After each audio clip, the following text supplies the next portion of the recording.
বন্ধুরা, আমি তোমাদের আগের ভিডিওতে দেখেছিলাম যে জলগোলাপ এরকম ছোটো জায়গাতে তোমরা পারলে বসাতে পারো। তো তোমাদেরকে আমি একটা বসিয়ে দেখাই। এইটা দেখো, এটা আমি কিন্তু জাস্ট চারাটা রেখে দিয়েছিলাম, দেখো এইভাবে হচ্ছে কিন্তু কুঁড়ি চলে এসেছে। তো আমি এই ছোট্ট জায়গার মধ্যে আমি জলগোলাপটাকে বসাবো। আর এখানেও আরেকটা চারা আছে, ওগুলোকে আমি পরে কোটিং করবো। তো আপাতত এই গাছটাকে বসাবো আমি। তার জন্য আমি কি করলাম, আমার এইখানে দেখো গামলায় মাটি ছিল, এখানে কোনো গাছ নেই। তো এইগুলো সবে দেওয়া হয়েছে। তো আমি এখান থেকে কিছুটা মাটি এখান থেকে আমি তুলে এর মধ্যে দিয়ে দেবো। আমি কিন্তু পাক মাটি ব্যবহার করি বরাবরই। তো কিছুটা মাটি এরকমভাবে রেখে দিয়েছিলাম, এটার মধ্যে দিয়ে দেবো। অল্প দেবো, বেশি দেবো না। এই কিছুটা মাটি দিয়ে দিলাম, দিয়ে এবার আমি এই গাছটাকে জাস্ট এর মধ্যে পুঁতে দেবো। জাস্ট এর মধ্যে আমি গাছটাকে দিয়ে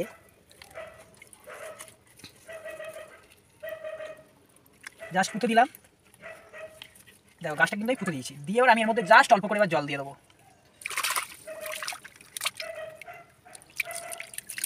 জাস্ট আমি এর মধ্যে এই গামলাতেই জল, আমার যেহেতু অতিরিক্ত জল ছিল আমি সেটাই দিয়ে দিলাম 5 জল।